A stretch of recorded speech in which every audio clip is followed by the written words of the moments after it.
Nkosi yamakhosi, Baba wethu osezulwini, malihlonishwe igama lakho, umusa wakho mawuze, intando yakho mayenziwe emhlabeni njengoba yenziwa ezulwini. Nalo elinye ithuba usiphe lona ukuba sifunde izwi lakho.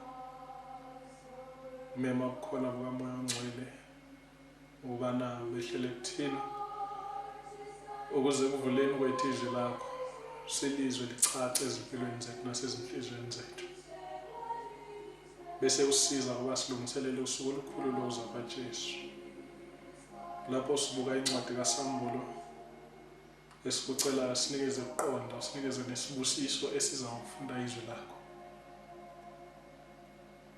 ukuze ekugcineni kube ngusindiswa kwemiphefumulo yethu.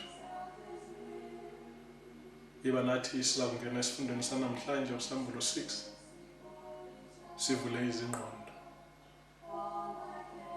bese usiphelelise. Egameni lenkosi yethu Jesu siyathandaza, amen.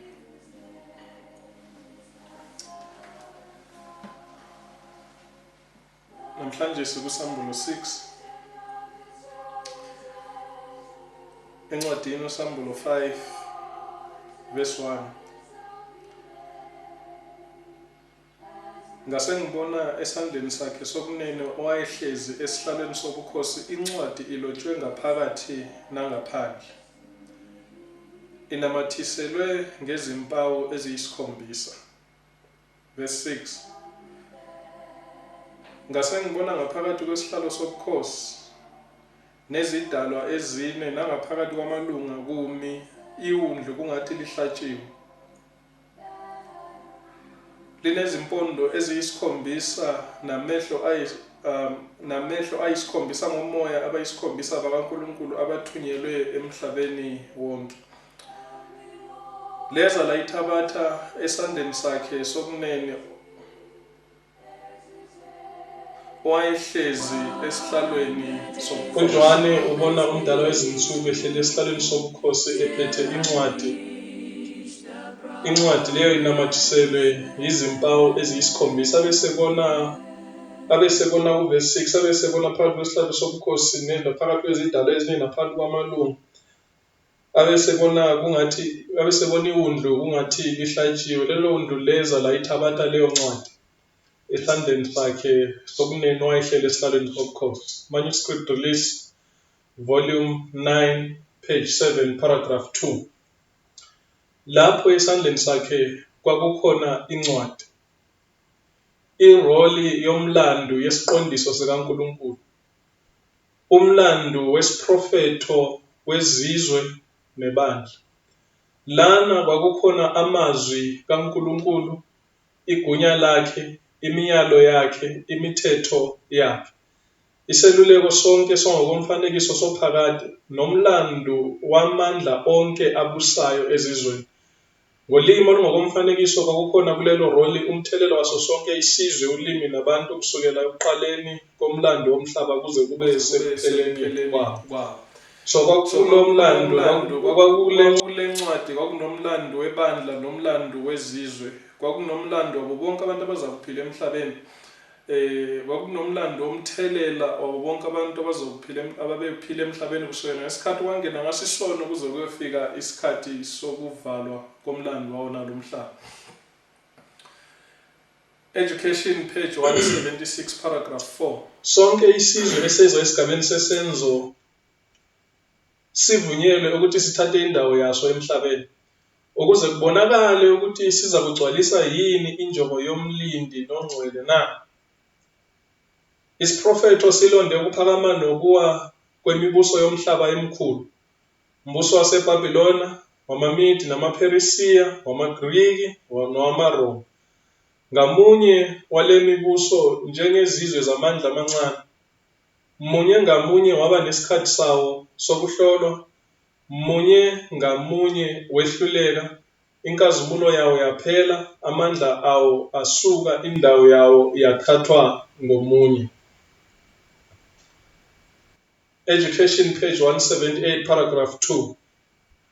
Umlando wezizwe ezathatha isikhathi nendawo ezazikubekelwe ngokulandelana kwazo zinganaki zifakaza ngeqiniso lelo ezazingazi umusho walo okhuluma kuthini.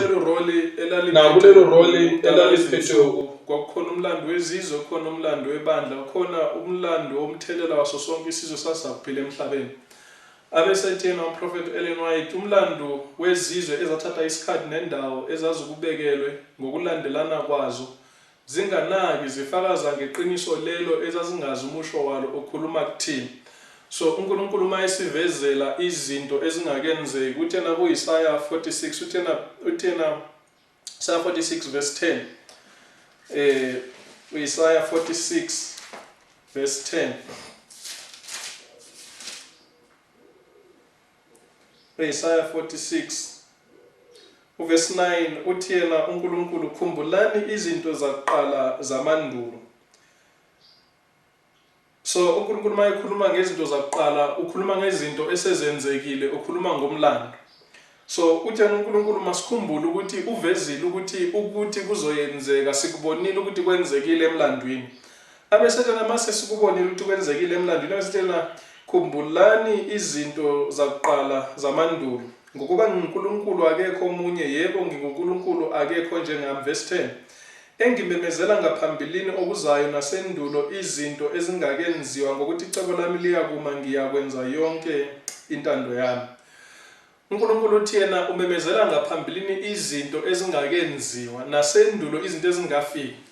So uthi yena lana uProfethi Ellen White, umlando wezizwe ezathatha isikhathi nendawo ezazikubekelwe ngokulandelana kwazo zinganaki zifakaza ngeqiniso leli ezazingazi umusho walo okhuluma kuthini. uJesu abesethena kuJohane 14 verse 29. Abesethena uJesu kuJohane 14 verse 29. Ake sifunde uJohane ngokaJohane 14 verse 29. Abesethena uJesu, manje senginitshelile kungakenzeki ukuze nikholwe nxa sekwenzekile. So uthi yena ma sibuka umlando, ma sibuka isiprofeto seBhayibheli, uNkulunkulu esitshelile ukuthi esikhathini esizayo kuzokwenzeka ukuthi. Uthi yena lokho usitshela kungakenzeki ukuze ma sekwenzekile sikholwe. So uEllen White abesethi yena umlando lo owavezwa isiprofeto ngaphambilini ukhuluma kuthina namhlanje. Abesethi yena uNkulunkulu ubekele indawo ecebeni lakhe elikhulu sonke isizwe naye wonke umuntu womhlaba, naye wonke umuntu wanamuhla. Namhlanje abantu nezizwe bayalinganiswa ngethempeli elisesandleni sakhe ongenza iphutha. Bonke ngokukhetha kwabo banquma isiphetho sabo, njalo uNkulunkulu ubusa konke ukuphelelisa izinjongo zakhe. Siza kubona ma sifunda encwadini kaSambulo 6, encwadini kaSambulo 7, encwadini kaSambulo 8, encwadini kaSambulo 9, encwadini kaSambulo 10 no11 ukuthi uNkulunkulu ubekele sonke isizwe nomuntu wanamhlanje, umbekele indawo ecebeni lakhe, njalo uNkulunkulu wenza izinqumo ngendlela esikhetha ngayo thina njengabantu. Incwadi kaSambulo 6 verse 1. Ngasengibona lapho iwundlu livula olunye lwezimpawu eziyisikhombisa. Ngezwa esinye sezidalwa ezine sisho njengezwi lokuduma sithi, woza. Ngabona bheka nanto ihashi elimhlophe, nohlezi phezu kwalo ephethe umsalo, wanikwa umqhele waphuma engonqobayo nokuyanqoba. Ngaphansi kophawu lokuqala kuvela ihashi elimhlophe nohleli phezu kwalo ephethe umsalo, isho njalo iBhayibheli, waphuma engonqobayo eya ukuyanqoba. Ihashi lo elimhlophe esilivezelwa iBhayibheli, ohleli phezu kwalo ephethe umsalo waphuma engonqobayo nokuyanqoba. Isikhathi sebandla lamaKristu, isikhathi sokuqala sebandla lamaKristu kusukela enyakeni 31 AD ekuya enyakeni 100 AD. Lapho ivangeli lashunyayelwa khona ngo-31 AD ekuya enyakeni 100 AD. Lapho ivangeli lashunyayelwa khona ngamandla kaMoya Oyingcwele ngaphansi kwesandla sabapostoli nalabo ababephenduka ngaleso sikhathi abashumayela ivangeli ngamandla. So ivangeli likaNkulunkulu elalihlanzekile lingaxushiwe. So ihashe elimhlophe limele ukuhlanzeka. umsalo oyinkemba esikanhlangothi zonke okuyizwi likaNkulunkulu sike sakhuluma ngakho encwadini kaSambulo 1 nencwadini kaSambulo 2. Umqhele umele ukunqoba, waphuma engonqobayo nokuyanqoba. So yiphi leyo mpi lo owayegibele leli hashi owayeya kuyo engonqobayo nokuyanqoba, yiphi leyo mpi? Wokuqala sifunde encwadini uSambulo 5 verse 5 ithi yona iBhayibheli 5 verse 5 ithi yona iBhayibheli. Uverse 4 uthena ngakhala kakhulu ngokuba kungafunyanwanga namunye ofanele ukuyivula leyo ncwadi abuke kuyo. Verse 5 omunye wamalunga wayesethi kimi ungakhali, bheka inqobile ingonyama yesizwe sakwaJuda, impande kaDavida ukuba ivule incwadi nezimpawu zayo eziyisikhombisa. So inqobile ingonyama kaJuda, uJesu wanqoba esiphambanweni. uJesu sizathu sokuthi uJesu esenqobile esiphambanweni mayesenyukele ezulwini abesebanikeza umsebenzi wokuthi bahambe bayeshumayela ivangeli. So ma behamba beshumayela ivangeli abantu baphenduka bamukela ivangeli labapostoli. So ibandla ngaleso sikhathi lahamba lingonqobayo linqoba liya ukuyanqoba. Umbuzo ukuthi yiphi leyo mpi leli bandla elinqoba kwencwadini kwabaseEfesu 6.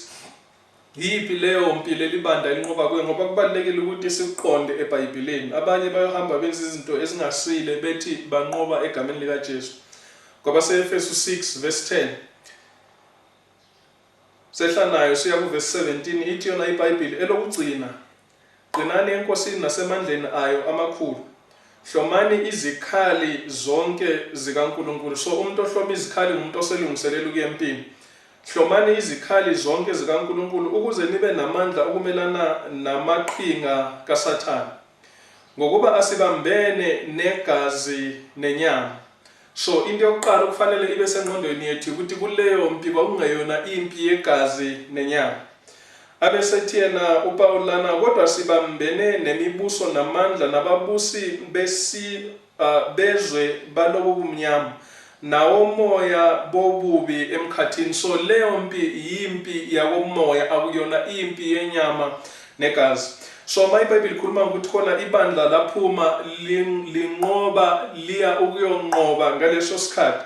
Akungeyona impi yenyama negazi kodwa kwakuyimpi yawomoya, impi eyaqala ezulwini yaqhubeka emhlabeni, impi esiya emaphethelweni namhlanje. Abesethi na verse 13 ngakho hlomani izikhali zonke zikaNkulunkulu. Hlomani izikhali zonke, hayi zabantu kodwa izikhali zonke. So makuyimpi yakomoya lena, okusho ukuthi izikhali zethu izikhali zakomoya, ukuba nibe namandla okuzabalaza ngosuku olubi, nalapho senifeze konke nini. Ngakho yimani izinkalo zenu ziboshiwe ngeqiniso. Nanzi izikhali zonke zakomoya iBhayibheli iyasivezela. Awudingi ukuthi uzicabangele wena ukuthi iBhayibheli ikhuluma ngani mayikhuluma ngezikhali zakomoya. Verse 14 ngakho yimani izinkalo zenu ziboshiwe ngeqiniso. So izinkalo zethu fanele ziboshwe neqiniso. Nifake isivikelo sesifuba sokulunga. So isivikelo sesifuba ukulunga. Verse 15 izinyawo ziqokishwe ukulungela ukukho ukushumayela ivangeli lokuthula. Verse 16 kukho konke nithathe isihlangu sokukholwa. So isihlangu sethu yikukholwa. Eniya kuba namandla okucima ngaso yonke imicibisholo evuthayo yomubi. Namukele futhi isigqoko sensindiso. So abesithi na verse 17 samukele futhi isigqoko sensindiso, i-helmet. So isigqoko sensindiso, i-helmet isigqoko esasigqokwa ngabantu kudala lapho beya khona empini. So uthi yena kule mpi esikuyo, impi yawomoya, isigqoko sethu sensindiso, uthi yena kumele samukele isigqoko sensindiso, okusho ukuthi isigqoko siprotecta ekhanda kulapho lengqondo khona. So okusho ukuthi into kufanele yenzeke, kufanele ingqondo yethu sivikele ukuze sikwazi ukwenza izinqumo ezihambisana noNkulunkulu. Njalo ingqondo siyivikela ngani? Siyivikela ngeqiniso elivela eBhayibhelini elivela kuNkulunkulu. Abesethi yena verse 17, namukele futhi isigqoko sensindiso. Now iBhayibheli lokho kwenye indawo ikubiza ngophawu lukaNkulunkulu. Ingqondo yethu masiyivikele ngezwi likaNkulunkulu, nezinqumo esizenzayo ziza kuvumelana nendlela kaNkulunkulu. Kodwa masingayivikelanga ngezwi likaNkulunkulu, masingafundi izwi likaNkulunkulu, masingathathi isikhathi ukuba sifunde izwi likaNkulunkulu, ingqondo yethu ayivikelekanga.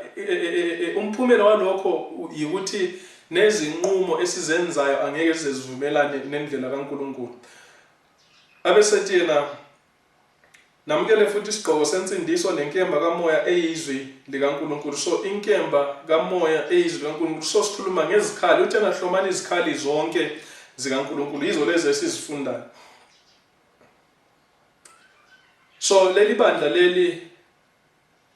ibandla elishiwa uKristu emhlabeni, ibandla elivezwe njengehashi elimhlophe, ibandla elasuka enyakeni u31 AD liya enyakeni u100 AD. Ivangeli lashunyayelwa ngendlela eyisimanga. Abantu bamukela ivangeli abaningi eAsiya nakwezinye indawo ezehlukeneyo zomhlaba bamukela ivangeli, bayeka isihedeni, bamukela inkolo yesiKristu. So ibandla ngaphansi kwamandla kamoya ongcwele laphumelela kakhulu. Yilo ibandla elalivezwe ihashe elimhlophe, owayeligibele phethe umsalo, ehamba engonqobayo nokuya nqoba. Psalm 6 verse 2 verse 3. Nalapho livula uphawu lesibili, ngezwa isidalwa sesibili sithi woza. Kwase kuphuma elinye ihashi elibomvu, nohlezi phezu kwalo waphiwa ukususa ukuthula emhlabeni, ukuze babulalane, wanikwa inkemba enkulu. Ihashi lesibili, Psalm 6, ngaphansi kophawu lesibili, ihashi elibomvu, nohlezi phezu kwalo wanikwa ukuba susa ukuthula emhlabeni, waphiwa inkemba enkulu. Uyasivezela iBhayibheli.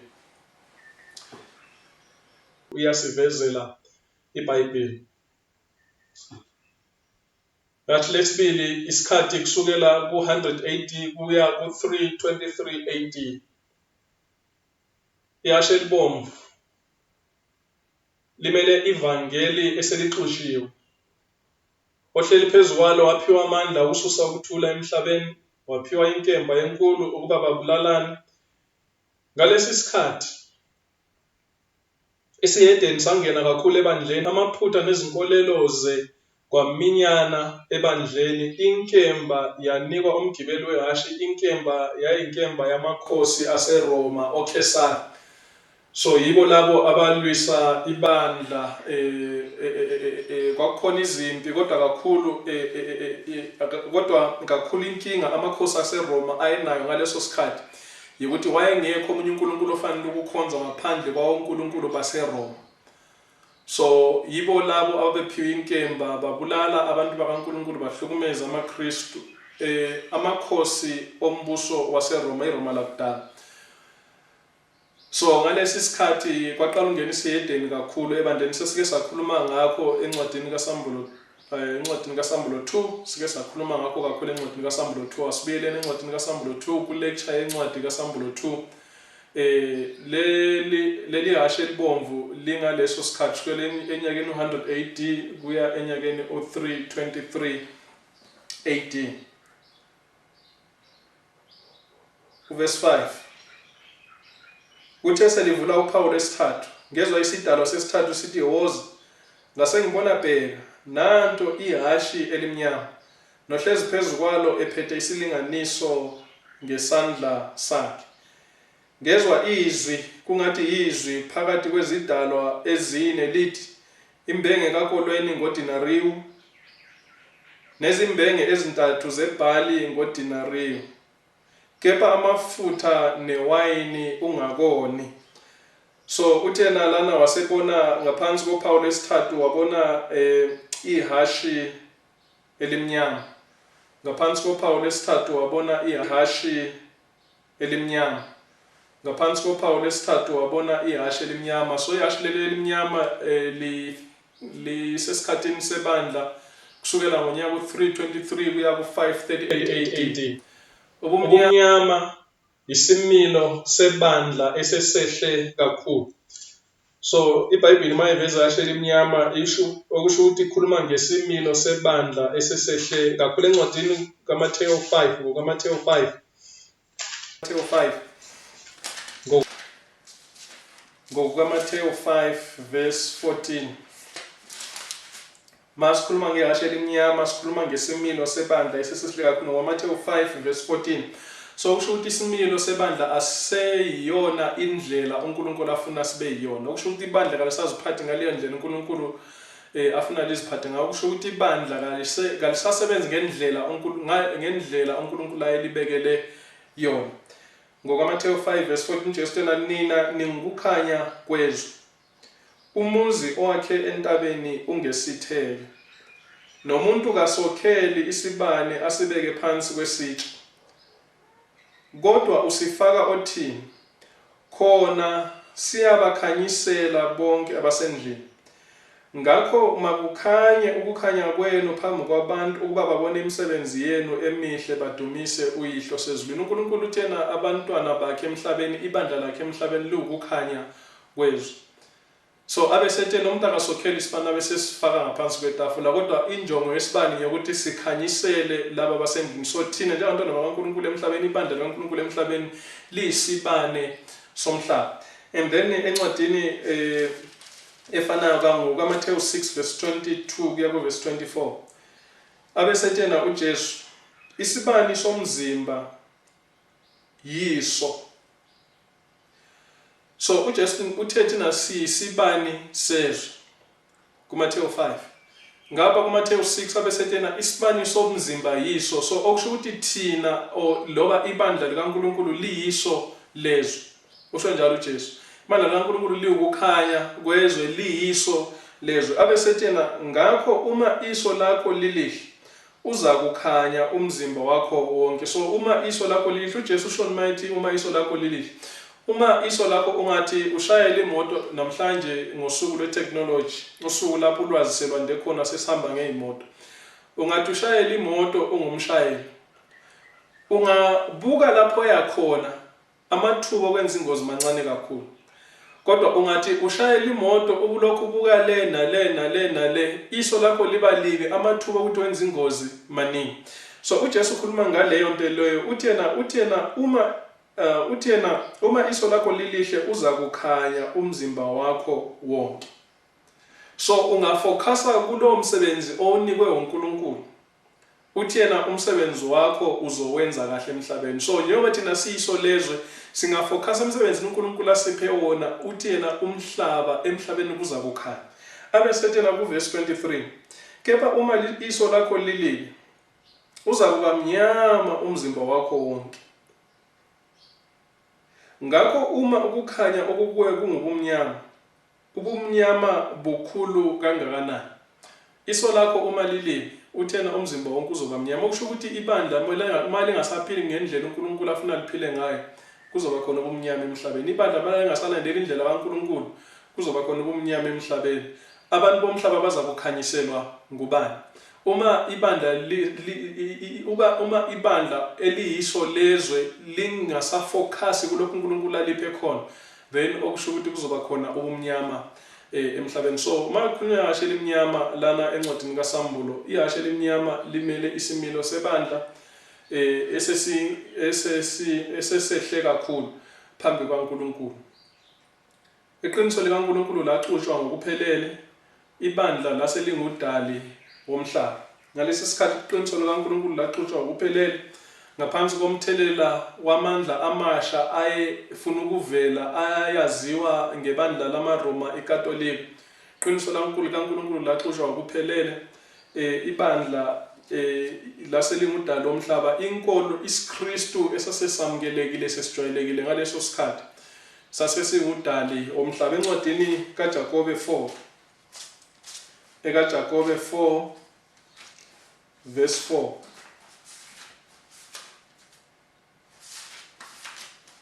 ekaJakobe 4 verse 4 uthena uJakobe lana, ziphingi Anazi yini ukuthi ukuthanda izwe kungubutha kuNkulunkulu na? Ngakho lo othanda ukuba ngumhlobo wezwe umi eyisitha sikaNkulunkulu. So okusho ukuthi ibandla iSikristu sasesijwayelekile ngaleso sikhathi ngoba sasesithandwa umhlaba, sasesithandwa umbuso waseRoma, sasesithandwa ngabahedeni, sasesithandwa yizwe. Okusho ukuthi iSikristu leso saseyisitha sikaNkulunkulu. Lapho kuvela khona ibandla elaziwa namhlanje ngebandla lamaKatolika, ibandla laseRoma. Ngoba ibandla lamaKatolika isihedeni esimbathiswe iSikristu. So ukuze abahedeni baze ngobuningi babo esiKristwini, sizokubona futhi masifika encwadini kaSambulo 9 sesikhuluma ngabomaye abathathu abakuSambulo 9. So ibandla iSikristu sesijwayelekile ngaleso sikhathi uNkulunkulu wayengasamukeli. So ibandla lasesimeni esimnyama. Encwadini kaJohane wokuqala 2 verse 15, 1 kuJohane 2 verse 15 kuya ku verse 17.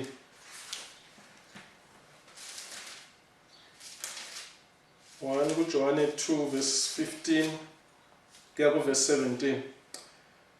uJohane uthi lana, ningathandi izwe nezinto ezisezweni. So nje abantwana bakaNkulunkulu into esitshelwa izwi likaNkulunkulu ukuthi singathandi izwe nezinto ezisezweni. So uNkulunkulu ufuna sihlukane nezwe. uNkulunkulu uyasihlukanisa nezwe. Siza kubona nje manje ukuthi usihlukanisa kanjani. Ningathandi izwe nezinto ezisezweni. Uma umuntu ethanda izwe, uthando lukayise alukho kuye. So okusho ukuthi abantu bakaNkulunkulu mase bethandana nezwe sebezehlukanise noNkulunkulu sebesebumnyameni. Masiza kuNkulunkulu sisuka ebumnyameni siza ekukhanyeni. Singazihlanganisa noNkulunkulu sesisuke ekukhanyeni sesisebumnyameni. Abesethela uverse 16, ngokuba konke okusezweni, inkanuko yenyama nenkanuko yamehlo nokuzigabisa kwalokhu kuphila akuveli kuyise kodwa kuvela ezweni. Inkanuko yamehlo, inkanuko yenyama nokuzigabisa kwalokhu kuphila akuveli ezweni, akuveli kuyise kodwa kuvela ezweni. Yindlela abantu bomhlaba abaphila ngayo, yindlela abahedeni abaphila ngayo, yindlela abantu bomhlaba namhlanje abaphila ngayo. Ngenkanuko yenyama, inkanuko yamehlo nokuzigabisa kwalokhu kuphila, yiyo impilo yabantu basezweni. So abantu bakaNkulunkulu mase bezehlukanise neqiniso likaNkulunkulu sebethanda izwe, kusho ukuthi nabo sobona kubo into efanayo. Ukuthanda inkanuko yenyama, inkanuko yamehlo nokuzigabisa kwalokhu kuphila. So ibandla likaNkulunkulu laselikuleso ibandla iSikristu sasijwayelekile ngaleso sikhathi sasesikuleso simo. uNkulunkulu abesebiza ukuthi ibandla elimelwe ihashi elimnyama. Verse 17, izwe liyadlula kanye nenkanuko yalo, kepha owenza intando kaNkulunkulu uhlala kuze kube phakade. So izwe ngoba lisebumnyameni liyadlula nezinkanuko zalo. Abesethena kepha owenza intando kaNkulunkulu usekukhanyeni uhlala kuze kube phakade. NgokaJohane 17, ngokaJohane 17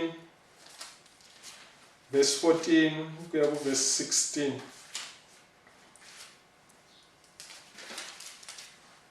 NgokaJohane 17 verse 14 kuya ku verse 16 uthi yena uJesu, mina ngibanikile izwi lakho. So uJesu unikeze abalandeli bakhe, unikeze ibandla lakhe izwi likaNkulunkulu. Umphumela walokho kwaba yini? Izwe labazonda. So abantu bakaNkulunkulu mase bamukele izwi likaNkulunkulu, izwe laqala ukubazonda. Ngokuba bengesibo abezwe, njengalokhu mina angisiye owezwe. So izwe libazondelani ngoba izwi likaNkulunkulu liyabehlukanisa nezwe. So izwi likaNkulunkulu mase libehlukanisile nezwe, izwe liyabazonda ngoba bamukele izwi likaNkulunkulu. Abesethi no verse 15, angicela ukuba ubasuse ezweni, kepha ngicela ukuba ubalonde kokubi. So uJesu thena angicela ukuba ubasuse ezweni kodwa behlala ezweni balonde kokubi. Kusho ukuthi indlela yabo abahamba ngayo iyahluka nendlela yezwe. Ma izwe liya ku left bona baya ku right, ma izwe liya entshonalanga bona baya empumalanga. So izwi nezwe akuhambisani, oyamukele izwi akahambi nezwe. So inkinga yebandla likaNkulunkulu ngalesikhathi ukuthi ibandla likaNkulunkulu laselingudali wezwe. Verse 16, abasibo abezwe njengalokhu nami angisiye owezwe. So uJesu ngezwi likaNkulunkulu sehlukanisa nezwe. So mase samukela izwi likaNkulunkulu asabalelwa nabantu bezwe, kodwa ngokukholwa sesingabantu basemazulwini. So siza kubona futhi masifunda incwadi kaSambulo lapho iBhayibheli sivezela khona ngomaye kulabo abakhe emhlabeni. So izwi likaNkulunkulu lisehlukanisa nezwe. Singamukela izwi likaNkulunkulu sesiphumile ezweni, sesingene ekukhanyeni, sesingene ekuphileni. Kodwa singasuka ezweni likaNkulunkulu sesisuke ekukhanyeni sazibisela ezweni sesisebumnyameni. Abesethena kuverse 17, verse 16, abasibo abezwe njengalokhu nami angisiye owezwe. Bangcwelise ngeqiniso, izwi lakho liyiqiniso. Njengalokho wangithumela ezweni, nami ngibathumela ezweni. uJesu uthena njengalokho uBaba wamthumela ezweni ukuba azokhanyisela izwe elalisebumnyameni, nathi usithumela ezweni ukuba sizokhanyisela izwe elisebumnyameni. uJesu usivezela lokho. So inkinga yaleli bandla ngalesi sikhathi ukuthi la selingudala womhlaba, uJesu abeseliveza njengebandla elehashi elimnyama. Kwakuyisikhathi sokuhlubuka okukhulu eqinisweni. So isikristu esasijwayelekile, isikristu esasisamukelekile ngaleso sikhathi, sasingesona isikristu sasingesona isikristu esasiphakanyiswa ngabapostoli kusukela ngo-31 AD. Sasingesona isikristu esashiwa uJesu Kristu emhlabeni. Sasingesona isikristu esasamukelekile kuNkulunkulu. Ibandla labaleka kakhulu kuso isiqalo salo esasilusulu, lakhohlakala kakhulu kangangokuthi izwi likaNkulunkulu laselilandela emva kwemikhuba yabantu. So izwi likaNkulunkulu la-replacewa ngemikhuba yabantu. Izwi likaNkulunkulu lalisetshenziswa kuphela lapho livumelana khona nemikhuba yabantu, endaweni yokuthi imikhuba yabantu ibe yiyo evumelana nezwi likaNkulunkulu. Izwi likaNkulunkulu liba sokufanele livumelane nemikhuba yabantu. Kulandela ukuphendukela eKristwini kukaConstantine, umbhishobhi waseRoma wakhula emandleni wonke. Imikhuba eminingi yesihedeni yangena ebandleni, yaguqulwa yaba imicimbi yebandla. Usuku lwesonto lwenziwa usuku lokuphumula. Usuku lwesonto, usuku lokuqala lweviki, lwenziwa usuku lokuphumula. Abapristi bamaKristu bashiwa ngaphandle ekukhokheni intela, njalo baphiwa amanye amalungelo. So ibandla lalasivezela ukuthi ibandla laselihambe kangakanani ekubeni ngudali womhlaba. Ibandla laselithandeka emhlabeni wabahedeni. Izinyathelo zokuthungameli kwaConstantine zenza ibandla lamaKristu libe yinhlangano enamandla. So ibandla lamaKristu ngaleso sikhathi, ngendlela elalivela ngayo, lase linguthandiwe emhlabeni. Njalo lembatha isimo esisha ngaphansi komthetho sisekelo alipha wona.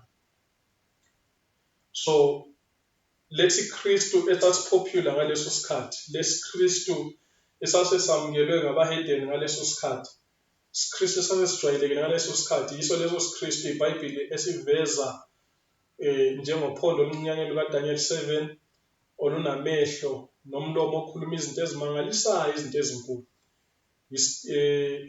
Yileso esivezwa uPawulu encwadini yabaseThesalonika besibili isahluko 2. uPawulu ethi yena lolo suku lokuza kwaKristu aliyikufika, engaveli ozenza uKristu ahlale ethempelini likaKristu sengathi unguNkulunkulu, ezishaya uNkulunkulu. So yiwo lawo mandla ayevela, lelo bandla lalivela yilo lelo bandla yilo lelo bandla elivezwa iBhayibheli, iso leso siKristu esivezwa iBhayibheli ukuthi isiKristu esimnyama, isiKristu esingenzi ngendlela kaNkulunkulu, kodwa isiKristu esixuba inkolo kaKristu nenkolo yesihedeni. Ngaphambi kokuba yinkolo yombuso, amalunga namabhishophi ayekhethwa emphakathini wonke webandla. Njalo isimiso sokulingana kwabazalwane sasihlonishwa. So abazalwane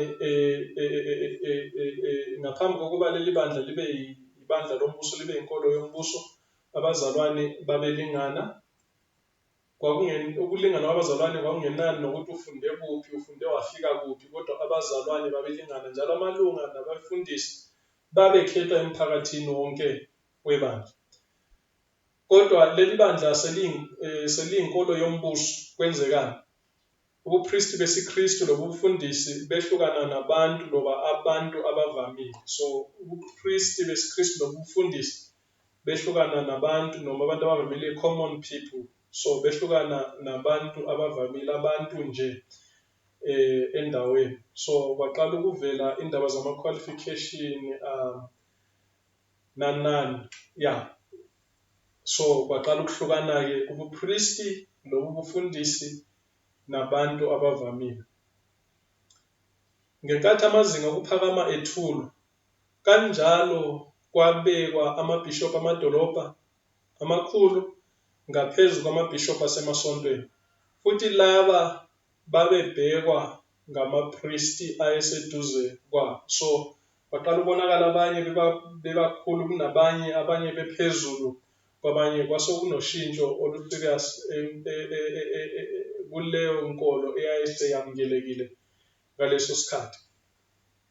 Encwadini ethi The Standard History of the World, Volume 3, page 1469, eyalotshwa Israel Smith Clare, uthi yena uSmith Clare, esikhathini esifanayo, izinkonzo zebandla ngaphambilini ezazenziwa ukucula nokukhuleka nokufunda iBhayibheli zalandelwa yilokho okwakubizwa ngemikhosi yokudla yothando, eyatholekiswa kakhulu ngosizo lomculo nobunye ubuciko. So izinkonzo zazibanjwa ngale ndlela. Izinkonzo kwakufika kufunda iBhayibheli, kuculwe, kuthandazwe. Kwakuyindlela abantu ababekhonza ngayo. Kodwa ekuhambeni kwesikhathi kwasokulethwa imikhosi yaziwa ngokuthi imikhosi yokudla yothando, love feast, yeah.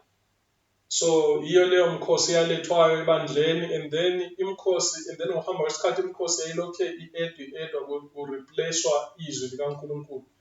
Izwi likaNkulunkulu lalingasafundwa. The more kulethwa imikhosi, the more izwi likaNkulunkulu lisuka. Abantu beqala ukufundisa izinto zabo ebandleni.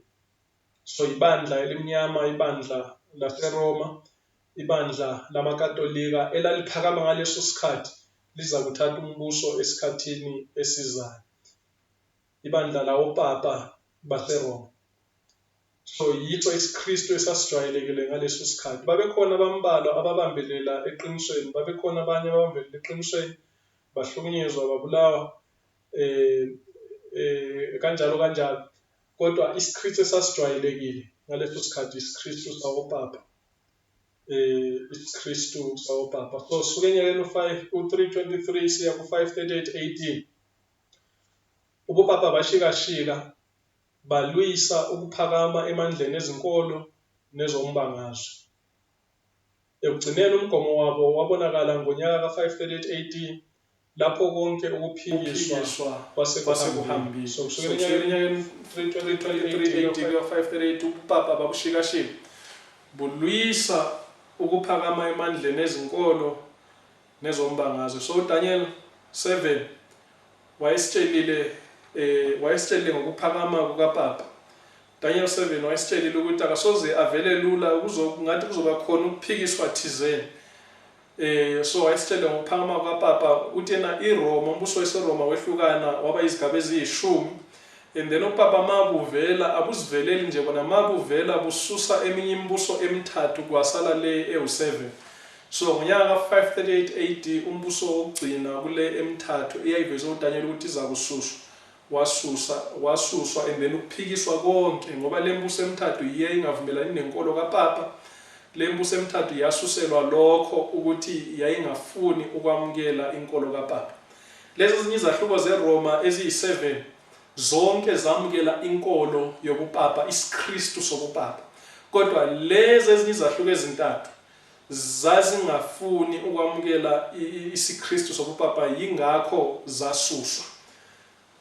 Now isiprofeto seBhayibheli siyasivezela. Masifunda incwadi kaSamuel, incwadi kaDaniel zifundwa ndawonye, incwadi kaSamuel, incwadi kaDaniel nomlando womhlaba sikufunda ndawonye ukuze siqonde lokho esikuvezelwa iprofeto.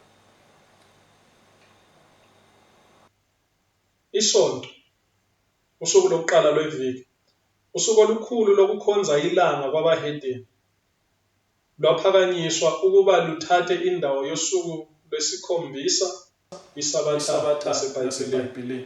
So isonto yashintshwa. Kwaqala isonto ukulethwa kwayo kokuqala yalethwa njengosuku lokudla. In fact kwaqala kwenziwa isabatha njengosuku lokuzila ukudla, uyabona, and then isonto usuku olulandelayo isonto lwaselethwa njengosuku lokudla nokujabula.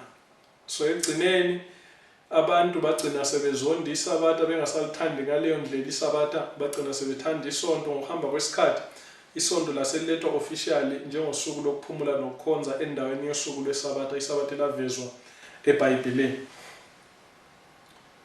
Sengabe ugcina isonto namhlanje, kodwa iBhayibheli lakho ungalifunda ugcina isonto uzithi ngumKristu, ngeke uze ulithole nevesi elilodwa eBhayibhelini uNkulunkulu athi gcina isonto. uNkulunkulu uthena masigcine isabatha. Abanye bathi sigcina isonto ngoba uJesu wavuka ngesonto. uJesu yena uma ningithanda nogcina imiyalo yami, uJohane 14:15. Abesethana kuMathewu 5:17, angizanga kuzochitha imithetho nabaprofeti kodwa ngize ukuzogcwalisa. So uJesu uma engachithanga imithetho nabaprofeti ene wena ugcina isonto, umbuzo ukuthi yiliphi ivesi uJesu alishoyo wathena gcina isonto, ngoba uJesu thena angizanga kuzochitha imithetho nabaprofeti ngize ukuzogcwalisa. So ngabe ugcina isonto namhlanje, kodwa kalikho ivesi nelilodwa eBhayibhelini elithi gcina usuku lwesonto. Yebo uJesu wavuka ngesonto, kodwa akashongo ukuthi gcina isonto.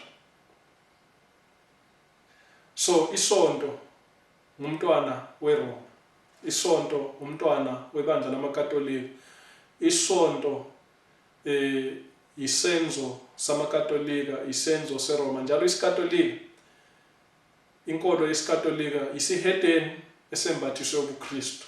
Isonto ingakho ngesingisi lubizwa ngeSunday, yenziwe ngamagama awu2. Usuku olukhulu eRoma balubiza ngeVenerable Day of the Sun, usuku olukhulu lwelanga ababekhonza ngalo uNkulunkulu wabomkhulu esihedeni oyilanga.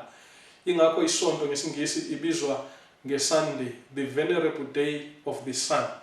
So isonto ebandleni lamaKatolika babazi ukuthi benzani ngoba kwakulusuku olukhulu abahedeni ababekhonza ngalo ilanga, the Venerable Day of the Sun. Now ezinye izimfundiso ezalethwa umnikelo ongenagazi wemasi wabekwa. Umnikelo ongenagazi wemasi walethwa ebandleni. Now abantu namhlanje ba-celebrate iChristmas. Umbuzo enzokubuza wona ukuthi ngubani o-celebrate iMass? Ibandla lamaKatolika yilo elaqala ngeMass celebration. So iChristmas ngayile yenziwa amagama awu2, Christ Mass, ivela ebandleni laseRoma. uJesu akazalwa ngo-25 December, umhlaba utshelwa amanga, abantu bakholwa amanga into engekho. Jesu akazalwa ngo-25 December, owazalwa ngo-25 December uThamuzi waseBabele. Now ungabuyela ku-lecture yethu ekaSambulo 3,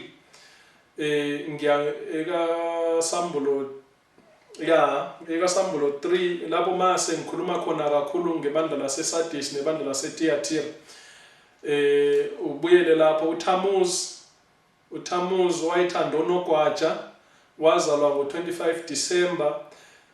So 25 December kucelebratewa ukuzalwa kukaThammuz ngapha kule nkolo eyayisipopular ngaleso sikhathi, inkolo yamaRoma emakatolika.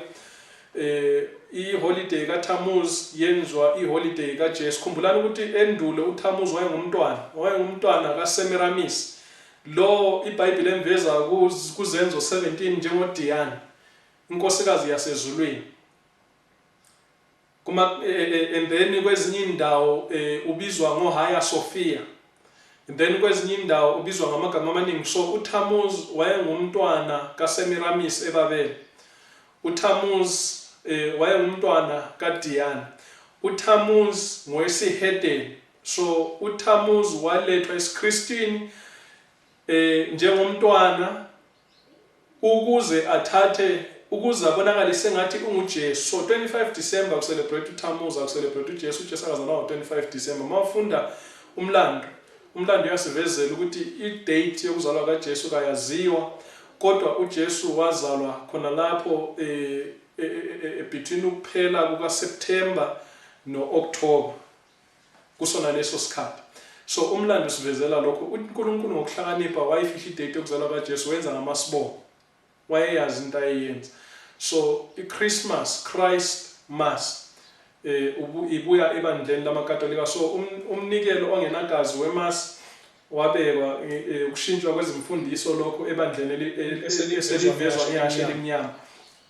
Ubupristi babantu babekwa buzithi kunamandla okuthethelela izono. So abantu baqala ukusebenza njengamapriest, and then bazithi banamandla okuthethela izono. Lona iBhayibheli lithi izono zivunywa kuNkulunkulu kuphela. Thina ebantwini sivuma amacala namaphutha ethu, kodwa izono sizivuma kuNkulunkulu. So bathatha indawo kaNkulunkulu, baqala abantu ukuzovuma izono kumapriest aseRoma. Amadoda alungile aphakanyiswa emva kokufa kwabo, athiwa ngabangcwele, imithandazo yashiwo kuyo. Kulecture edlule sike sakhuluma, lecture Psalm 3 sike sakhuluma ngokuthi laba izithombe lezi ezithiwa ngabangcwele, izithombe zabahedeni ezalethwe esiKristwini zanikezwa amagama amasha. So isihedeni sonke lesi. Imfundiso yesihlanzo yabekwa, nabantu batshelwa ukuthi ngokukhokha imali kubapriest, ukusho iMass, imiphefumulo yasebahambayo ingahlengwa isuke endaweni yesijeziso. So abantu baqala ukuthi bangahamba bayokhokha inhlawulo kubapriest, and then basho imisa, then ngaleyo ndlela bayakwazi ukuhlenga ababo asebashonayo, abasehayidesi bayakwazi ukubahlenga baphume endaweni yesijeziso bangene ezulwini. Now esihedeni leso, ngoba iBhayibheli yasho ukuthi ofileyo akasazi lutho, bonke abafileyo balinde izinsuku ezimbili, usuku lwesibili lokuza kaJesu usuku lokuza kwesibili kaJesu nosuku lokuza kwesithathu kaJesu. So abaleleyo abazi lutho balindile basemathuneni. So kwakuyimfundiso yesihedeni, yayinkolo ke leyo eyayijwayelekile. So abahedeni bebengenankinga ngayo ngokuba vele zonke lezi zinto bayazi, ingakho balwamukela lolo hlobo lwesiKristu. And then iBhayibheli bese isivezela encwadini kaSamuel 6, bese isivezela iBhayibheli encwadini kaSamuel 6 ukuthi owayekhwelele ihashe wayephethe isilinganiso. Verse 5, nohlezi phezu kwalo, egcineni verse 5 tela nohlezi phezu kwalo ephethe isilinganiso ngesandla sakhe. Right, okhwelele ihashe wayephethe isilinganiso ngesandla sakhe. Ukwahlulela, so isilinganiso simele ukwahlulela. iBhayibheli ikhuluma ngesilinganiso, ikhuluma ngokwahlulela. So uDaniel 5 verse 27 uthi na ulinganisiwe esilinganisweni ufunyelwe ulula. So iBhayibheli mayikhuluma ngesilinganiso, iBhayibheli ikhuluma ngokwahlulela. Ngalesikhathi abathungameli bebandla baba ngabahluleli kwezombuso, njalo umphumela walokho waba yikuthi laba bathungameli bezenkolo ebambene nepolitiki baba ligunya eliphakemeyo lokholo nokwenza. So abathungameli bebandla baba yibo abahluleli kwezombuso, so bagcina and then sebeyibaba ligunya lokukholwa nendlela abantu abaphila ngayo. So abathungameli bebandla, izwi likaNkulunkulu lasuswa, abathungameli bebandla baba yilo ikunyo. So yibo abasebedecide ukuthi kuyini oku-right kwezokukholwa, yibo abasebedecide ukuthi yiphi indlela e-right abantu abangaphila ngayo. Ibandla elivezwe ihashi elimnyama. Right, and then iBhayibheli bese ithi nakuSambulo 6:6, ngasengizwa izwi kungathi izwi phakathi kwezidalwa ezine lithi, imbenge kakolweni ngodinariyo, nezimbenge ezintathu zebhali ngodinariyo, kepha amafutha newayini ungakoni. Imbenge kakolweni ngodinariyo, nezimbenge ezintathu zikakolweni zebhali ngodinariyo. Right, izwi likaNkulunkulu laselitholakala nzima. Lokho kusivezela ukuthi izwi likaNkulunkulu laselidula kakhulu ngaleso sikhathi. Laselitholakala nzima. In fact, masiye eminyakeni elandelayo kusukela ku-538 kuya phambili, sizothola ukuthi izwi likaNkulunkulu lalingasatholakali. Laselithola kuphela yilabo abayesikolweni, nabo benza ukuthi babehlangana nalo iBhayibheli e-library. So abantu babengasavunyelwe ukuba bafunde izwi likaNkulunkulu. Umpristi nguye kuphela owayevunyelwe ukuthi atshele abantu ukuthi uNkulunkulu uthini. Kodwa izwi likaNkulunkulu laselitholakala nzima. So iBhayibheli mayithona lana imbenge kakolweni ngodinariyo nezimbenge ezintathu zebhali ngodinariyo, isivezela ukuthi izwi likaNkulunkulu laselitholakala nzima, izwi likaNkulunkulu laselidula. So izwi likaNkulunkulu laminyaniswa izimfundiso nemithetho yabantu. So endaweni yezwi likaNkulunkulu kwasekhulunywa izinto zabantu, izimfundiso zabantu. Kufana kakhulu nalokho okwenziwa namhlanje. Endaweni yezwi likaNkulunkulu abantu bakhuluma izinto zabo, bafundisa izinto zabo.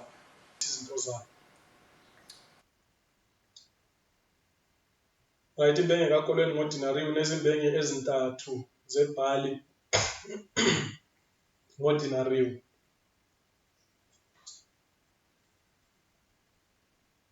Kodwa amandla alo owayekhwele ihashi abekelwa umkhawulo.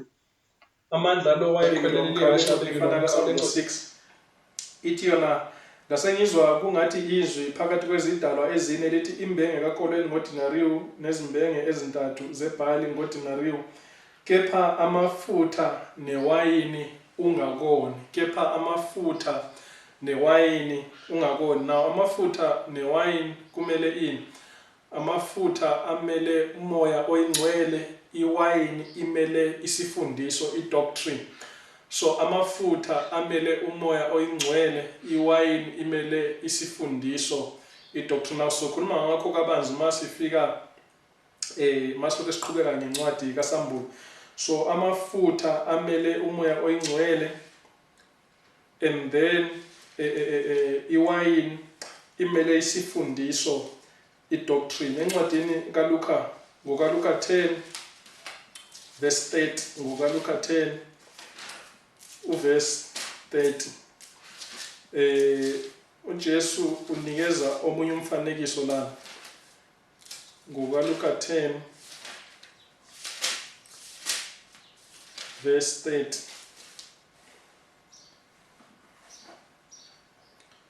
Itshelana iBhayibheli, uJesu waphendula wathi, umuntu othile wehlela eJerusalema eya eJeriko, watheleka phakathi kwezigcwelegcwele, zamhlubula izingubo, zamshaya, zamuka zimshiya emndondo nje. And then abesethena angeqelana ngiya kuverse 33, ithi yona lana iBhayibheli, kepha umSamariya othile owayesendleleni wafika kuye, wathi kuba ambone, wamhawukela, waya kuye, wabopha amanxeba akhe, ewathela ngamafutha newayini, wamkhwelisa esilwaneni sakhe, wamusa endlini yezihambi, wamgcina. So lana umuntu owayehlasele izigebengu zamshiya walimala, umSamariya othile, and then wafika iBhayibheli bese ithena wambopha amanxeba, ewathela ngamafutha newayini. uAdam wahlaselwa isigebengu esinguSathane, walimala uAdam. Ingakho sonke ngoAdam silimele, walimala uAdam. And then uJesu weza ukuzonesa amanxeba ethu, uJesu weza ukuzonesa amanxeba ethu, and then ukuzanesa amanxeba ethu usithela ngamafutha newayini abesefaka ibandage. Isivezela lokho iBhayibheli. Usithela ngamafutha okungumoya ongcwele newayini okuyisifundiso. Khumbulani ukuthi uAdamu walimala ngesifundiso sikaSathane esithi sona ungadla kulowo muthi awuyi kufa nokufa. Kwakuyisifundiso sikaSathane, isifundiso esilimazayo. uJesu naye ma eseza ukuzosisilisa, ukuzosiphulukisa, ukuzosinesa, usinesa ngesifundiso esimelwe yiwayini nani nomoya ongcwele omelwe ngamafutha. So iBhayibheli iveza iBhabhiloni njengelidakiweyo namakhosi omhlaba adakwe yiwayini lobufebe balo. uSambulo 17 usivezela kanjalo. Thena amakhosi omhlaba adakwe yiwayini lobufebe beBhabhiloni. So iwayini lobufebe beBhabhiloni isifundiso esingesiyiso sikaNkulunkulu, isihedeni esixutshwe nesiKristu. Ingakho amakhosi omhlaba edakiwe ngoba isifundiso samanga. So iwayini imele isifundiso, and then amafutha amele umoya oyingcwele. So uNkulunkulu lana usivezela ukuthi naloba ibandla leli isiKristu lesi sasijwayelekile sakwenza konke lokho, kodwa esasiza kwenza kwafakelwa umkhawulo, kwafakelwa ama-limits ukuthi lesi siKristu singalimazi isifundiso esimqoka esiyiso esilethwa iBhayibheli. Lesi siKristu singalimazi amandla kamoya oyingcwele. Now iBhayibheli isivezela lokho masifunda. So thina kepha amafutha newayini ungakoni. Incwadi kaSambulo uverse 7 kaSambulo 6, nalapho livula uphawu lwesine ngezwa izwi lesidalwa sesine sithi woza. Ngase ngibona bheka nantu ihashe elimhlophe nohlezi phezu kwalo, igama lakhe lingukufa neHadesi lalandelana naye. Basebenikwa amandla phezu kokwesine komhlaba ukuba babulale ngenkemba nangendlala nangokufa nangezilwane zomhlaba. Ihashi elimhlophe, ihashi elimpofu, ihashi elimpofu nohlezi phezu kwalo ogama lakhe lingukufa.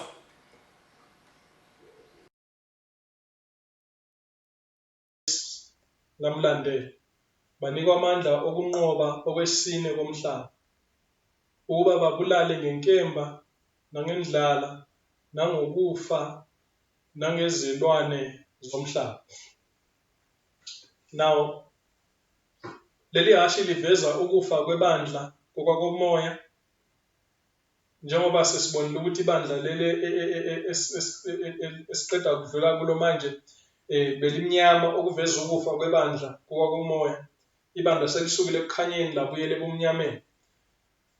Kodwa ngendlela ekhethekileyo leli hashi elimpofu liveza ukufa kwabangcwele abaningi. Ithi yona iBhayibheli lo wayegibele leli hashi igama lakhe lalingukufa neHadesi lalandelana naye. Now so masikhuluma ngeHadesi sikhuluma ngethuna. iBhayibheli ikhuluma ngeHadesi, igama elithi Hadesi igama elikhuluma ngethuna. So iBhayibheli ikhuluma ngeHadesi ikhuluma ngethuna. So isho ukuthi ogibele phezu kwakhe kwakungukufa nethuna nalandelana naye, basebenikwa amandla phezu kokwesine komhlaba ukuba babulale ngenkemba, ngendlala nangokufa nangezilwane zomhlaba. Right, so ukufa kwabangcwele abaningi ngalesikhathi kusukela enyakeni u538 AD kuye enyakeni u1517 AD, ukufa kwabangcwele ngalesikhathi. So labo bebulawelwa ukuthi bathi bona iBhayibheli neBhayibheli kuphela. Bebulawela ukuthi bathi bona izimfundiso zonke ezintweni zokukholwa kwamele zilinganiswe ngeBhayibheli. Mazingavumelani neBhayibheli kwamele zilahlwe. Mazivumelana neBhayibheli yebo siyazithatha, kodwa mazingavumelani. So bebulawela ukuthi iBhayibheli ithi. So lana iBhayibheli sivezela isikhathi esaziwa ukuthi isikhathi sobumnyama, isikhathi seDark Ages. uDaniel 7:21 wayethena ngisabheka lolo phondo lwalwa nabangcwele lwabahlula. So kusukela 538 kuya 1798, kodwa kuleli hashi elimpofu kusukela u-538 AD kusiya enyakeni u-1517 AD. KuDaniel 7 verse 25 wayeza kukhathaza abangcwele bophezu konke okweminyaka eyinkulungwane namakhulu amabili namashumi ayisithupha. Isikhathi sehashe elimpofu kusukela enyakeni u-538 kuya enyakeni u-1517 AD. Kwakusesikhathini sombuso wobupapa esaziwa ngesikhathi sobumnyama, i-Dark Ages. Ngaphezu kweminyaka eyinkulungwane, uSathane wasebenza ngebandla elihlubukileyo ukutshabalalisa iqiniso nokususa emhlabeni ubuKristu beqiniso baseBhayibhelini. Izigidi zafela ukholo lwazo. Encwadini yabhalwa u-Edward Gibbon ethena The Decline and Fall of the Roman Empire, Volume 1, page 489 kuya page 490. Kwamele kunawe ukuthi ukuze kuvinjwe inqubekela phambili yesiKristu, uDiocletian wayekhiphe lesi simemezelo jikelele sokushushiswa sokuthi wonke onqaba ukunikela iminikelo kwamele ashiswe ephila ngaso ngaleso sikhathi. Isijeziso esasibekwa kuyo inkani yamaKristu singabonakala ngokwenele sinamandla njalo sisebenza kahle. So uDiocletian isimemezelo jikelele sokuthi laba abafuna ukunikela iminikelo kuzizithixo zabo, izithixo zabahedeni, izithixo zaboDiocletian, izithixo zaseRome kwamele bashiswe ngaso ngaleso sikhathi. So uDiocletian leyo ndlela yakhe yasebenza kakhulu, nebandla laseRome amakatolika lasebenzisa indlela efanayo kusukela enyakeni 538 AD kuya enyakeni u-1798. Kodwa isikhathi esisalele ihashe elimpofu 538 AD kuya enyakeni u-1517 AD. Wabiza ukuthi amabandla abo kuzo zonke izifundazwe zombuso abhidlizwe kuze kufike kuzisekelo zawo. Njalo isijeziso sokufa sashiwo phezu kwabo bonke ababeza kucabanga ukubamba inhlangano yokukhonza ngasese.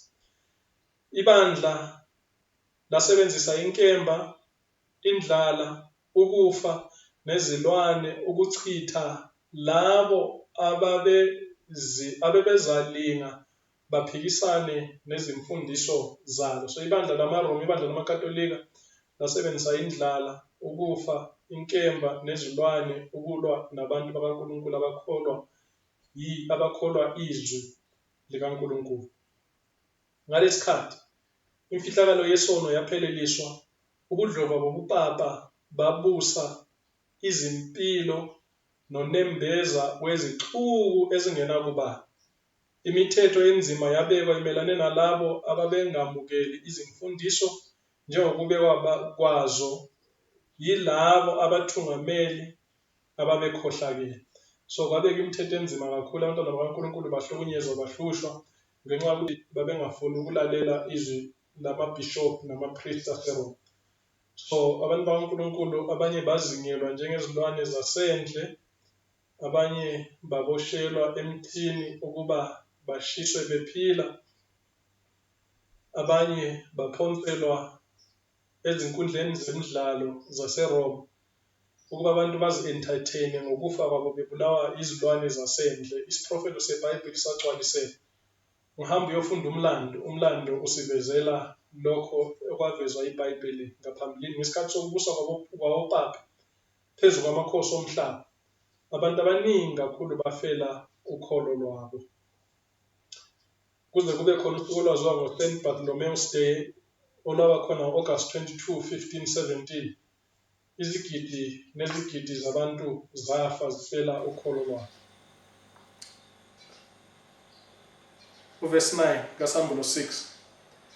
Nalapho selivula uphawu lesihlanu, ngabona phansi kwe-altari imiphefumulo yababebulewe ngenxa yezwi likaNkulunkulu nangenxa yobufakazi ababenabo. Bamemeza ngezwi elikhulu bethi, koze kube nini mbuso ongcwele noqinisileyo ungahluleli uphindisele igazi lethu kulabo abakhileyo emhlabeni na? So labo ababebulawa nge-Dark Ages.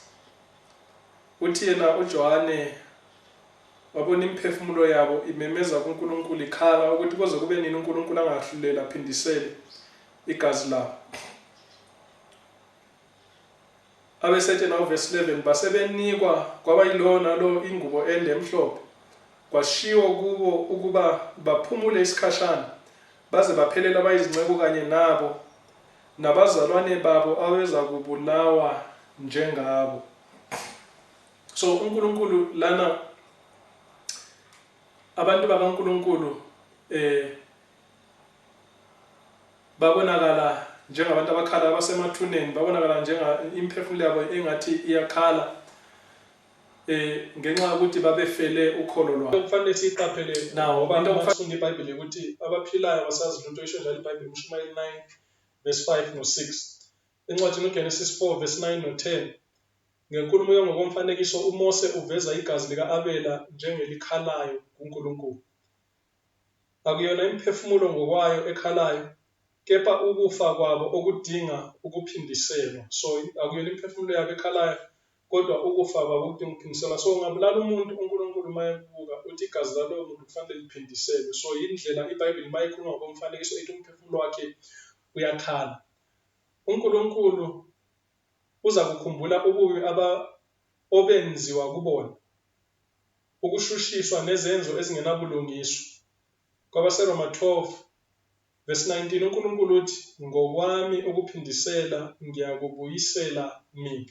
So uNkulunkulu uza kukhumbula zonke izenzo ezingenabulungiswa ezenziwayo nabantu bakhe abafayo befela ukholo lwabo. Uza kukhumbula ububi ababenziwayo njalo uza kuphindisela yena. Kungani iBhayibheli baveza abantu babengaphansi kwe-altar? Ukufa kungafanele kwabafikela ngezinto ezimbili, ngezizathu ezimbili. Isizathu sokuqala, ngenxa yokumela kwabo izwi likaNkulunkulu. So la abantu iBhayibheli baveza abantu babengaphansi kwe-altar ngoba bafa bemele izwi likaNkulunkulu. Isizathu sesibili, babenesibindi sokuba ngofakazi bakaKristu, bafa befakazela uKristu. Ingakho iBhayibheli baveza ukuthi imiphefumulo yabo yayingaphansi kwe-altar. So akukhona ukufa nje kuphela, kodwa ukufa komuntu okholwayo. So ngesibindi bafakazela uJesu. And then iBhayibheli bese isivezela ukuthi basebenikwa kwabayilona lo ingubo ende emhlophe. So kwathiwa mabaphumule okwesikhashana, kuze ukuthi abanye babafowabo nabo bapheleliswe babulawe njengabo. So kwakuzoba nesikhathi esincane sokuthula, and then bese kuba khona ukuhlukunyezwa nokubulawa okugcina uJesu engakabuyi, okuyikho kuzoletha ukufika kukaJesu. So yinto iBhayibheli ekhuluma ngayo ukuthi mabaphumule okwesikhashana. Encwadini Spirit of Prophecy volume 4 page 63 paragraph 13 yamacala yihlubuki yangenkathi yaphakathi yasungulwa. Kuyo imikhandlu yabo yangasese uSathane nezingilosi zakhe balawula izingqondo zabantu ababi. Ngenkathi kumi ingilosi kaNkulunkulu phakathi kwabo ingabonakali, iqopha irekhodi elesabekayo lezimemezelo zabo zobubi, njalo iloba umlando wezenzo zabo omubi kakhulu ukuvela emehlweni abantu. iBabiloni elikhulu lalidakwe igazi labangcwele. So emhlanganweni yabo yangasese ingilosi kaNkulunkulu yayikhona. Izingilosi zikaSathane zilawula ingqondo zabantu ukuthi bacabange kanjani, benze kanjani. Ingilosi kaNkulunkulu yayikhona iloba izimemezelo zabo ezesabekayo ababezenza ngabantwana bakaNkulunkulu nezenzo zabo ezimbi ababezozenza ebantwaneni bakaNkulunkulu. Ingilosi kaNkulunkulu yakuloba konke phansi, uNkulunkulu akakhohlwanga. Spirit of Prophecy volume 4 page 64 paragraph 1. Izimo ezilimele kabi zezigidi zabafela ukholo lwabo zakhala kuNkulunkulu ukuba aphindisele phezu kwamandla ahlubukayo. Ubupapa base bungumshiqeli womhlaba. Amakhosi namakhosi bakhothamela izimemezelo zikaPapa waseRoma. So uPapa waseRoma nguye owayesengunkulunkulu phezu kwamakhosi omhlaba. So wayethe angakhuluma amakhosi omhlaba ayelalela. Wayethe ngathi lo akasafanele ukuphila akafi, amakhosi omhlaba ayelalela. Wayethe ngathi lo makafake entolongweni, amakhosi omhlaba ayesenza lokho kwakushiwo uPapa. So uPapa nguye owayengunkulunkulu wasemhlabeni, ethi umele uNkulunkulu emhlabeni, kodwa iBhayibheli imveza ngokuthi ngamanye amandla angamelanga uNkulunkulu. Encwadini Education page 178 paragraph 3. Umlando lo unginguye omkhulu awuvezileyo ezwini lakhe. Ubambana ngokulandelana kwawo kuketanga yesiprofethi kusukela ephakadeni la izolo kuya kuphakade kusasa. Usitshela ukuthi sikuphi namhla ekuqhubekeni kwezikhathi nalokho okulindeleke esikhathini esizayo. Masilandela umlando ngoba besiwufunda eBhayibhelini uvezwe ngaphambilini. Uthena singawulandela ngokubambana kwawo ulandelana kuketanga yesiprofethi.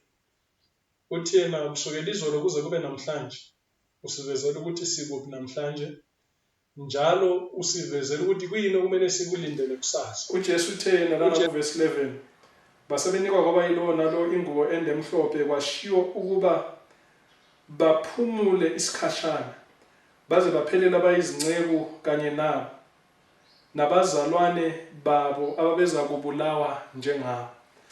Baphumula ngesikhathi sethu, baphumule.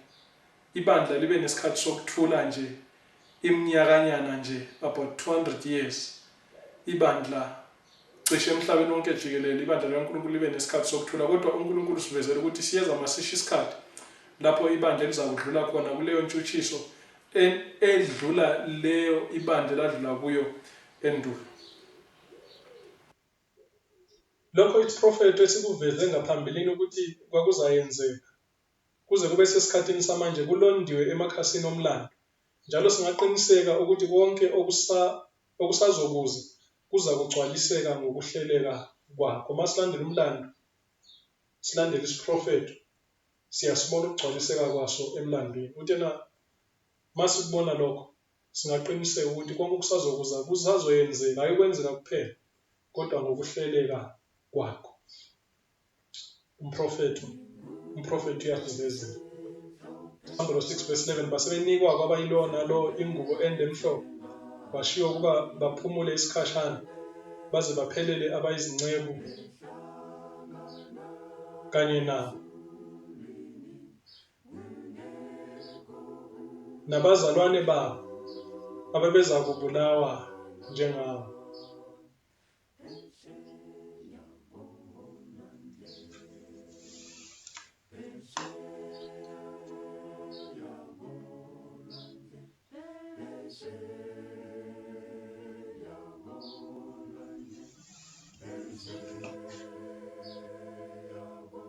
Siyeza esinye isikhathi soshushisho nokufela uKristu ngaphambidlana kancane kokuza kwakhe kwesibili.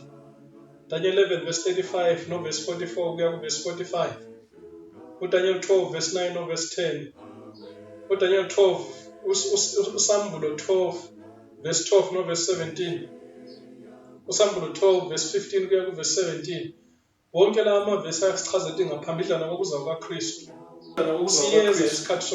siyeza isikhathi sokuhlukumezeka kwebandla, sokushushisa kwebandla, sokubulawa kwabantwana bakaNkulunkulu ngenxa yokholo lwabo ezweni likaNkulunkulu. Siyeza masisha. Amakhosi omhlaba azokwenza lokho abakutshelwa ibandla laseRoma ngoba bona akabazi lutho ngeBhayibheli. So bona umfundisi wabo abamthembile uPapa waseRoma nguye uspiritual leader womhlaba wonke. So uPapa waseRoma uza kubatshela okokwenza mayelana nalabo abanenkolo ehlukene neyakhe kodwa abanenkolo eseBhayibhelini. Siyeza isikhathi lapho abantu bakaNkulunkulu abaza kuhlukumezeka khona, babulawe khona ngenxa yokholo lwabo ezwini likaNkulunkulu. Umhlaba wonke uza kubambana bese kuthiwa laba abama ngalokho okushiwo iBhayibheli, laba abama ngokuthi isabatha laseBhayibhelini yibo laba abayimbangela yakho konke ukudideka nezinhlupho nezinsiza ezehlela umhlaba. So ukuze umhlaba ulungelwe izinto zawo kufanele sidile nalaba bantu, kufanele sibabule, kufanele sibasuse emhlabeni, kufanele sibajezise.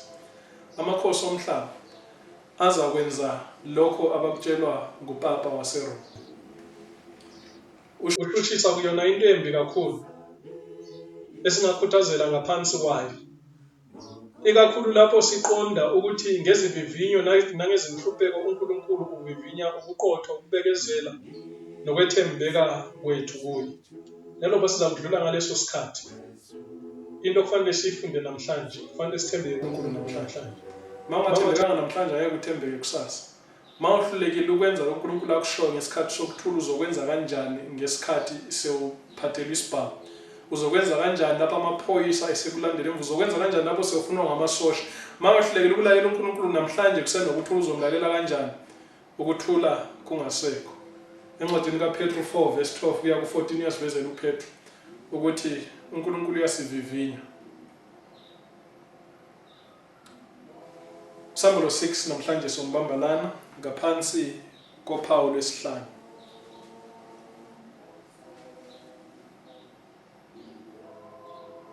Sengathi uNkulunkulu angasenzela kahle, asenzele umusa, asithandazele.